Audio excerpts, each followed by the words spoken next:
ప్రపంచంలోనే అగ్రదేశంగా భారత్ బీజేపీ శాసనపక్ష నేత ఏలేటి మహేశ్వరరెడ్డి అన్నారు.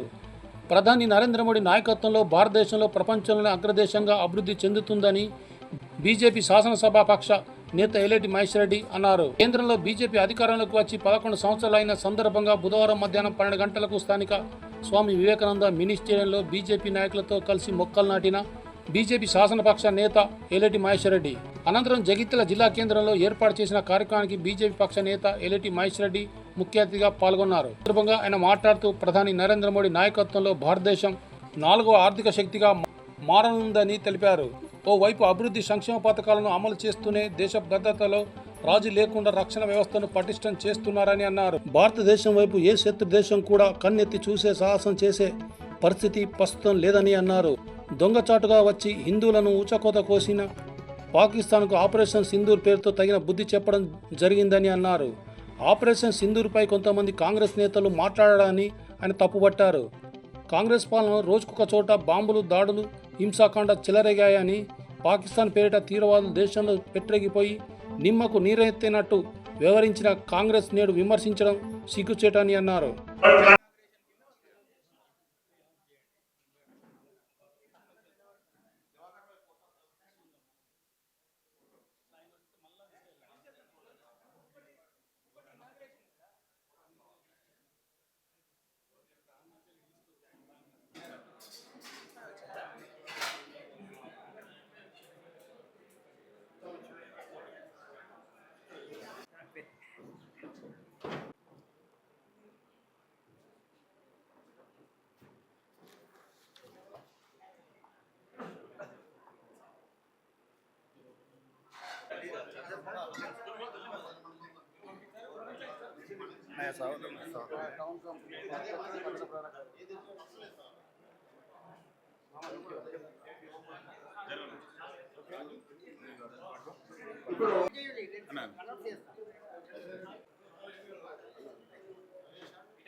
హెల్త్ కార్డ్స్ కూడా ఇష్యూ చేస్తున్నాం. మొన్న మాట్లాడినాము అందరికీ 70 years వాళ్ళకి కూడా ఎప్పుడైతే మనము ఇక్కడ ఆరోగ్యశ్రీ ఉందో అట్లా మనకు 70 years వాళ్ళకి హెల్త్ కార్డ్స్ ఇష్యూ చేస్తున్నాం. ఆయుష్మాన్ అది రిలీజ్ చేస్తున్నాం. మొన్నటి వరకు అది రిలీజ్ చేయలేదు. ఇప్పుడు మంత్రులు స్టార్ట్ చేస్తాం. మొన్న మాట్లాడిన ఏదైతే ఈ 11 సంవత్సరాల నరేంద్ర మోడీ గారు చేసిన పాలనలో అభివృద్ధి దాని గురించి ఈ యొక్క కార్యక్రమం చేస్తున్నాం కాబట్టి వారి గురించి మన ఇక్కడ ఉన్న వాళ్ళందరూ మన కార్యకర్తలు అంతా ఇంటలెక్చర్సే కాబట్టి మీ అందరికి కూడా వారు చేసిన కార్యక్రమాలన్నీ మేము చెప్పకపోయినా మీ అందరికి చేస్తాను. నేను మీకు మనస్ఫూర్తిగా మనం చేస్తున్నాను. ఎందుకంటే మీరు అందరూ ఎడ్యుకేటర్స్ ఎంప్లాయీస్ ఉన్నారు కాబట్టి మీ అందరికి చేస్తున్నాం. ఇప్పుడు చరిత్రాత్మకమైన నిర్ణయాలు తీసుకున్నాడు మన నరేంద్ర మోడీ గారి మన భారత ప్రధాని గారు. మనం కళలకు కూడా ఈ ఊహించని మనం సాధించుకున్నాం. ఆ ఘనత మన భారతీయ జనతా పార్టీ అని చెప్పి మేము తెలియజేస్తున్నా. దానికి ఎందుకంటే టైం బాగా అవుతున్నది. మేము 10:30కి మీకు యాక్చువల్గా చెప్పినాం. ఇప్పుడు కొంచెం లేట్ అయింది కాబట్టి నేను ఈ యొక్క ప్రోగ్రామ్ కొంచెం పొందించడం జరిగింది. దయచేసి మీరు అందరూ సహకరించాలా. కొన్ని చరిత్రమైన నిర్ణయాలు తీసుకున్నాడు. ఇలా రామ మందిరం అయితే మనం అనుకున్నామా? చిన్న బందర దాదాపు 50, 20, 70 ఏళ్ళ మనం పోరాడుతున్నాం. అది సాధించిన ఘనత మన భారతీయ జనతా పార్టీ నరేంద్ర మోడీ గారి 370 ఆర్టికల్ కానీ, ట్రిపుల్ తలాక్ కానీ, ఇట్లాంటి ఎన్నో చరిత్రాత్మకమైన నిర్ణయాలు తీసుకున్న ఘనత మన నరేంద్ర మోడీ గారి మన భారతీయ జనతా పార్టీ ప్రభుత్వం. అన్ని విషయాలు క్లియర్ గా మన అన్న మహేశ్వర రెడ్డి గారు మీకు ప్రెస్ మీట్ లో తెలియజేస్తారు. మీరందరూ నిశ్శబ్దం పాటించి ఈ ప్రోగ్రామ్ ని ఘన విజయం చేయాలని మనస్ఫూర్తిగా కోరుకుంటూ సెలవు తీసుకుంటున్నాడు. మరి ఈరోజు నరేంద్ర మోడీ గారి ప్రభుత్వం 11 సంవత్సరాలు ఈ భారతదేశంలో సుదీర్ఘమైనటువంటి సుపరిపాలన ఇచ్చిన సంగతి మీకు తెలుసు. భారతదేశం ఈరోజు ఈ 11 సంవత్సరాల్లో ఎన్నడూ కనివిని ఎరగనటువంటి అభివృద్ధితో పాటు ప్రపంచంలో 4వ ఆర్థిక శక్తిగా ఎదిగి ప్రపంచ దేశాలు ఈరోజు మన వైపు చూస్తూ ఆశ్చర్యపోతున్నటువంటి అభివృద్ధిని మనం కళ్ళారా చూస్తున్నాం. ఒకవైపు ప్రపంచ ఆర్థిక శక్తిగా 4వ ఆర్థిక శక్తిగా ఎదుగుతూ భారతదేశంలోని అన్ని వర్గాల అట్టడుగు బడుగు బలహీన వర్గాల కోసం ఎన్నో సంక్షేమ కార్యక్రమాలు చేస్తూ ప్రజల కోసం పనిచేస్తున్నటువంటి అహర్నిశలు కృషి చేస్తున్నటువంటి నరేంద్ర మోడీ గారి పాలన ప్రత్యేకంగా చెప్పాల్సిన అవసరం లేదు. కేవలం తెలంగాణ రాష్ట్రంలో ఈ 11 సంవత్సరాలలో దాదాపు 11 లక్షల కోట్ల రూపాయలు కేంద్ర ప్రభుత్వం ద్వారా ఈ రాష్ట్రానికి నిధులు ఇచ్చి ఎన్నో అభివృద్ధి కార్యక్రమాలు చేపడుతున్నటువంటి నరేంద్ర మోడీ గారి పాలన మీరు కళ్ళారా చూస్తూ ఉన్నారు. ఏదో ఒక రకంగా భారతీయ జనతా పార్టీని కేంద్ర ప్రభుత్వాన్ని విమర్శించే ప్రయత్నం చేస్తున్నటువంటి ఈ రాష్ట్ర ప్రభుత్వాలు తెలిసి కళ్ళుండి కూడా గుడ్డివారిగా మాట్లాడుతున్నారు. అనేక సార్లు అసెంబ్లీ సాక్షిగా నేను చెప్పాను, అనేకమైనటువంటి నిధులతో పాటు తెలంగాణ అభివృద్ధి కోసం భారతీయ జనతా పార్టీ కట్టుబడి ఉండడమే కాకుండా దాదాపు 11 లక్షల కోట్ల రూపాయలు అభివృద్ధి కార్యక్రమాన్ని తెలంగాణలో చేపట్టిన సంగతిని అనేక సార్లు చెప్పాను. అంతేకాకుండా తెలంగాణలో పసుపు బోర్డుని సాధించినటువంటి ఘనత కూడా మీ పార్లమెంట్కే దక్కింది. మరి అరవింద్ గారి కృషి కూడా మురుగునీరు పారుదల ఎస్టీపీస్ని కూడా నిర్మాణం చేసినటువంటి సంగతి నేను గుర్తు చేస్తూ ఉన్నాను. అంతేకాకుండా అనేకమైనటువంటి అభివృద్ధి కార్యక్రమాల్ని భారతదేశం విస్తుపోయే విధంగా తెలంగాణ రాష్ట్రానికి అత్యధికంగా నిధులు ఇచ్చి తెలంగాణ రాష్ట్రంలో అత్యధికంగా దాదాపు 11 లక్షల కోట్ల రూపాయలని ఖర్చు చేసినటువంటి ఘనత కూడా మన భారతీయ జనతా పార్టీ అని చెప్పి నేను తెలియజేస్తా ఉన్నాను. మీరు ఒకసారి చూసినట్లయితే ప్రతిసారి ఇచ్చిన హామీలు నెరవేర్చినటువంటి ఈ ప్రభుత్వం, ప్రజల్ని మోసం చేసినటువంటి ప్రభుత్వం, కేవలం ఒక నెపంతో కేంద్రం నిధులు ఇస్తలేదని చెప్పేటువంటి ముఖ్యమంత్రి గారిని నేను సూటిగా ప్రశ్నిస్తున్నా. మరి ఈ రాష్ట్రంలో అత్యధికంగా గతంలో ఎన్నడూ లేని విధంగా గతంలో మీ యూపీఏ ప్రభుత్వం ఇచ్చిన నిధులతో కంపేర్ చేస్తే ఎన్నో రేట్లు అత్యధికంగా ఇచ్చినటువంటి నరేంద్ర మోడీ గారి ప్రభుత్వం తెలంగాణ రాష్ట్రంలో దాదాపు 11 లక్షల కోట్ల రూపాయలు నిధులు ఇచ్చి అభివృద్ధి చేస్తూ ఉంటే నువ్వు కళ్ళు కనబడతలేవా, లేకుంటే ఏదో ఒక నెపంతో కేంద్ర ప్రభుత్వం నిందించాలని చెప్పి ప్రయత్నం చేస్తూ ఉన్నారా? దీనికి డిబేట్కి మేము సిద్ధమని చెప్పి నేను తెలియజేస్తూ ఉన్నాను. ఒకసారి మీరు చూసినట్లయితే పిఎం కిసాన్ సమ్మాన్ కానీ పిఎం ముద్ర యోజన కానీ మీరు ఒకసారి దాదాపు కిసాన్ సమ్మాన్లో 31,30,000 అర్హులైనటువంటి రైతులకు లబ్ధి జరిగిన సంగతి నేను గుర్తు చేస్తూ ఉన్నాను. పిఎం ముద్ర యోజన కింద దాదాపుగా 72,000 కోట్ల రూపాయలు ఖర్చు పెట్టి రుణాలు మంజూరు చేసి దాదాపు ఇందులో ఇప్పటికే 70,500 కోట్ల రూపాయలు నిధులు కూడా విడుదల చేసిన సంగతి నేను గుర్తు చేస్తూ ఉన్నాను. పిఎం జన్ధన్ యోజన కానివ్వండి, దానివల్ల దాదాపు 1,27,00,000 మంది లబ్ధిదారులు లబ్ధి పొందిన సంగతి కూడా నేను గుర్తు చేస్తూ ఉన్నాను. అంతేకాకుండా పిఎం స్వనిధి కానీ, పిఎం ఆవాస్ యోజన కానీ, పిఎం గ్రామ్ సడక్ యోజన కానీ, పిఎం జన్ ఆరోగ్య యోజన కానీ, నేషనల్ హైవేస్ కానీ, పిఎం ఉజ్వల యోజన కానీ, పిఎం గరీబ్ కళ్యాణ్ అన్న యోజన కానీ దాదాపు కోట్లాది మంది లబ్ధి పొందినటువంటి సంగతి నేను ఒకసారి మీకు గుర్తు చేస్తూ ఉన్నాను.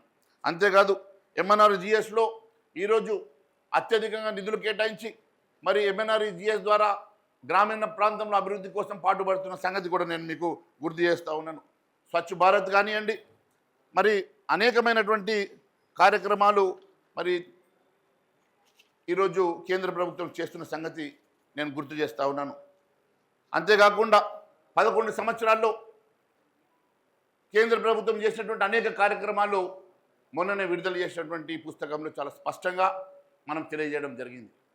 నరేంద్ర మోడీ గారు ఒకవైపు భారతదేశంలో ఇన్ఫ్రాస్ట్రక్చర్ అభివృద్ధి కోసమే కాకుండా అట్టడుగు బడుగు బలహీన వర్గాల కోసం అభ్యున్నతి కోసమే కాకుండా దేశ అభివృద్ధి కోసం ఆర్థికంగా 4వ శక్తిగా దేశాన్ని రూపుదిద్దుతూ మరోవైపు ప్రపంచంలో ఈరోజు మొన్ననే మనం చూసాం పాకిస్తాన్ ప్రేరేపిత ఉగ్రవాదులు మన దేశంలోకి వచ్చి దాదాపు 26 మంది ఊచకోత కోస్తే వారికి ఏ రకంగా మనం బుద్ధి చెప్పామో చూస్తూ ఉన్నారు. గతంలో ఈరోజు సన్నాయి నొక్కులు నొక్కేటువంటి కాంగ్రెస్ నాయకులను అడుగుతూ ఉన్నా, ఇన్ని మాటలు మాట్లాడుతూ ఉన్నారు, ఇంకా 4 రోజులు యుద్ధం చేస్తే బాగుండంటావు కదా. మరి గతంలో ముంబైలో తాజ్లో ఉగ్రవాదులు వచ్చేసి దాదాపు 126 మందిని పొట్టన పెట్టుకుంటే ఆ రోజు గమ్మున కూర్చున్న నువ్వు ఈరోజు మాట్లాడుతూ ఉన్నావు. హైదరాబాద్ నడిబొడ్డులో గోకుల్ చాట్లో ఉగ్రవాదులు దాడి చేస్తే జిమ్మున కూర్చున్నటువంటి నువ్వు, అంతేకాకుండా సెక్రటరియట్ ఎదురుగా లుంబిని పార్కులో ఉగ్రవాదులు దాడి చేస్తే కనీసం మాట కూడా మాట్లాడినటువంటి నువ్వు ఈరోజు నువ్వు మాట్లాడుతూ ఉన్నావు. ఈరోజు దేశం వైపు కన్నెత్తి చూస్తే, దేశ పౌరుల వైపు కన్నెత్తి చూస్తే మీ సంగతి చూస్తా అని చెప్పి పాకిస్తాన్ నడిబొడ్డులో ఉన్నటువంటి అన్ని ప్రాంతాల్లో పాకిస్తాన్లోకి ప్రేరేపిత ఉగ్రవాదుల స్థావరాల మీద మన సైనికులు దాడి చేసి ధ్వంసం చేసి మన సత్తా చూపిస్తే ఈరోజు ఏదో ఒక రకంగా ఏదో ఒక నెపంతో మాట్లాడుతున్నటువంటి మీరు ఈరోజు మీకు మాట్లాడే నైతిక హక్కు మీకు ఉన్నదా అని చెప్పి నేను ప్రశ్నిస్తున్నా. భారతదేశం మా భారతీయులపై కన్నెత్తి చూసినా మీ సంగతి చూస్తా అని చెప్పి నరేంద్ర మోడీ గారు ఏ రకంగానైతే వారికి బుద్ధి చెప్పి కేవలం 2 రోజుల్లో మోకాళ్ళ మీద నిలబెట్టి శరణు అని కోరుకునే స్థాయికి తీసుకొచ్చి వారిని భిక్షాందేయంటే వదిలేసినటువంటి నరేంద్ర మోడీ గారు గొప్పవారా, లేకుంటే సన్నాయి నొక్కుతూ గతంలో మా మీద ఎన్నో దాడులు జరిగినా గిమ్మున కూర్చున్నటువంటి నువ్వు ఈరోజు మాట్లాడే అధికారం నీకు ఉన్నదా అని చెప్పేసి మీ కాంగ్రెస్ నాయకులు నేను ప్రశ్నిస్తూ ఉన్నాను. ఇచ్చిన మాటలు కనీసం నెరవేర్చలేని స్థితిలో తప్పుడు వాగ్దానాలు చేసి ప్రజల్ని మోసం చేసి ఇచ్చిన గ్యారంటీలను ఇచ్చినటువంటి హామీలను నెరవేర్చినటువంటి ఈ ప్రభుత్వం ఏదో ఒక రకంగా వాళ్ళ మీద నుంచి దృష్టి మళ్లించుకోవడానికి తప్పుడు వాగ్దానాలు తప్పుడు మాటలు మాట్లాడుతున్నటువంటి ఈ ప్రభుత్వం నాయకులకు నేను హెచ్చరిస్తా ఉన్నాను. నిజంగా దమ్ము ధైర్యం ఉంటే ఈ 11 సంవత్సరాలు నరేంద్ర మోడీ గారు చేసినటువంటి అనేక కార్యక్రమాల అభివృద్ధి మీద మరి మీరు సంవత్సరంలో చేసినటువంటి అభివృద్ధి కానీ గత యూపీఏలో మీరు చేసినటువంటి అభివృద్ధి మీద చర్చకు సిద్ధమా అని చెప్పేసి ముఖ్యమంత్రి గారిని ప్రశ్నిస్తూ ఉన్నాను. ఈరోజు ఈ 11 సంవత్సరాల అభివృద్ధిలో కొన్ని అంశాలు మీకు తెలియజేస్తా ఉన్నాను. మీరు ఒక్కసారి చూస్తే ఈరోజు భారతదేశంలో అత్యధికంగా గణాంక లెక్కలు చెప్తా ఉన్నాయి.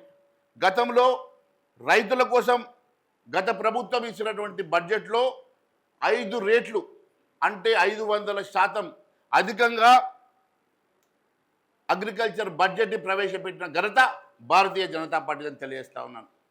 అంతేకాదు అగ్రికల్చర్ ఇన్ఫ్రాస్ట్రక్చర్ ఫండ్ ద్వారా దాదాపు 1 కోటి మంది రైతులు లబ్ధి పొందిన సంగతి నేను గుర్తు చేస్తూ ఉన్నాను. అంతేకాకుండా పిఎం కిసాన్ యోజన కింద 3,70,000 కోట్ల రూపాయలు విడుదల చేసిన సంగతి నేను గుర్తు చేస్తూ ఉన్నాను. అంతేకాదు సాయిల్ హెల్త్ కార్డు ద్వారా దాదాపు 25 కోట్లు, అదే మాదిరిగా లోన్ లిమిట్లో కేసీసీ ఇంక్రీజ్ చేసి 5 లక్షలు 3 లక్షల నుంచి 5 లక్షలు పెంచిన సంగతి నేను గుర్తు చేస్తూ ఉన్నాను. పిఎం ఫసల్ బీమా యోజన కానీ అదే మాదిరిగా ధన్యా యోజన కానీ అదే మాదిరిగా ఆయిల్ సీడ్స్ కోసం దాదాపు 1500% పెంచిన సంగతి కూడా నేను మీకు తెలియజేస్తూ ఉన్నాను. మరి ఈ రకంగా అన్ని రంగాలలో ఒక కిసాన్ కాదు పేదల కోసం ఇచ్చినట్టు కానీ మరి మధ్యతరగతి కుటుంబాలకు ఇచ్చినటువంటి అంశాలు కానీ అనేకమైనటువంటి అంశాలు దీంట్లో ఈ పుస్తకం ద్వారా మరి మనకు తెలియజేసిన సంగతి. ఈ పుస్తకాలు కూడా మీ జిల్లాకు పంపిస్తాం. మీ జిల్లాలో ఉన్నటువంటి నాయకులందరూ కూడా ఇది ప్రజల్లోకి తీసుకెళ్లాల్సిన అవసరం ఉన్నదని కూడా నేను తెలియజేస్తూ ఉన్నాను. అదే మాదిరిగా ఇప్పుడే ప్రెసిడెంట్ గారు చెప్పారు ట్రిపుల్ తలాక్ లాంటి అనేక ఇష్యూలు. మరి ధైర్యంగా భారతీయ జనతా పార్టీ చట్టాన్ని ప్రవేశపెట్టిన సంగతి మీకు తెలుసు. 370 ఆర్టికల్ సంగతి మీరు కళ్ళారా చూశారు. ఎన్నో ధైర్యంగా ఈ దేశంలో ఒకే దేశం ఒకే చట్టం ఉండాలని ఒక సాంప్రదాయాన్ని తీసుకురావాలనే ఉద్దేశంతో భారతీయ జనతా పార్టీ ముందుకెళ్తున్న సంగతి మీకు తెలుసు. ఎట్టి పరిస్థితుల్లో రేపు రాబోయే రోజుల్లో ఖచ్చితంగా తెలంగాణ రాష్ట్రంలో డబుల్ ఇంజన్ సర్కార్, తెలంగాణ రాష్ట్రంలో భారతీయ జనతా పార్టీ కాషాయ జెండా ఎగురుతుంది. ఖచ్చితంగా దానికోసం అందరం సమాయత్తమవుతామని మరొకసారి తెలియజేసుకుంటూ భారత్ మాతాకి